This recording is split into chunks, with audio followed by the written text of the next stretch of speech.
For today's almusal is kinain ko na nga lang pala yung natirang hotdog ni Ate Yumi. Sakto naman may natirang nga din palang longganisa.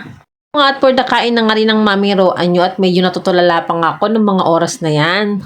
Yung tinanghali nga ako ng gising, ang sakit kasi ng likod ko. Lalo na nung paggising ko, ramdam ko pa nga rin yung sakit.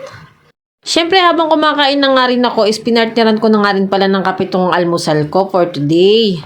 Maya pa nga is napansin ko nga ang magtita na busy nga sa paggagawa nitong bracelet. Nang nagawa si Ate Yumi at ibebenta nga daw niya to sa mga klase niya. Yun naman, sobrang ganda ng pagkakagawa ng Ate Yumi ko. Pero tinutulungan din siya ng tita niya para may pandagdag pambenta nga siya. Sobrang business-minded talaga ng Ate Yumi na yan, nakakatuwa. Sabi ko nga is baka naman puro tinda ka na lang sa school, malimutan mo na yung mag-aral ng mabuti. Dahil ko na lang nga sila sa tala is nagpabili na nga ang tita Abby niya ng bagong batch. Diba, may bago na naman siyang gagawin. Napakadami na nga niyang beads. Habang busy nga silang dalawa doon is naisipan ko namang mamlansya ng uniform ni Ate Yumi. Eto nga, medyo masaya nga ako sa pagkakaplansya ko kasi nga nakuha ko na nga yung technique. Nga nang hipag ko is isagad ko na nga lang daw yung init or yung bilog dun sa may plancha para nga maganda nga daw yung pagkakaplansya. Kasi is hanggang gitna lang ako, hindi ko talaga sinasagad kasi nga baka masunog. Habang hinahagod ko nga is unting lapat pa lang is tumutuwid na nga. Satisfied nga ako sa kinalabasan ng pagkakaplansya ko kaya sobrang saya nga ng mamiroan nyo. After ko namang mamlansya ng mga blouse is nagsunod naman ako ng isang pirasong palda.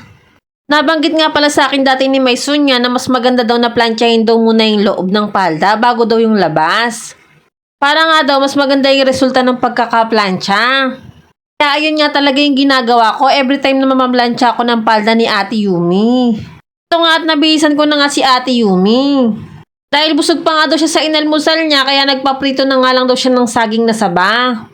Sakto naman may dala si May Marit yung saging na saba para talaga kay Ate Yumi kasi lagi niya yung nire-request. Nung hapon naman habang nakatambay ako dito sa kwarto is biglang pumasok si Daddy at may dala nga nitong kikiam at squid ball. Ang bunsuan ko at nakikipag-agawan pa nga sa akin. Kahit kailan talaga walang tinatanggi ang pagkain niyang bunsuan na yan. At nangungulit nga at nagpapasubo, sabi ko nga is maanghang. Dahil nga sa sobrang kulit, ipinagbigyan ko na nga napakainin siya ng kapraso. Naku nga ang reaction niya at eto nga pandalas nga siya ng subo. At nalasahan niya nga na maanghang at yun nga, niluwangan niya yung kinakain niya. Sobrang kulit kasi talaga yan tuloy ang napapala ng batang yan.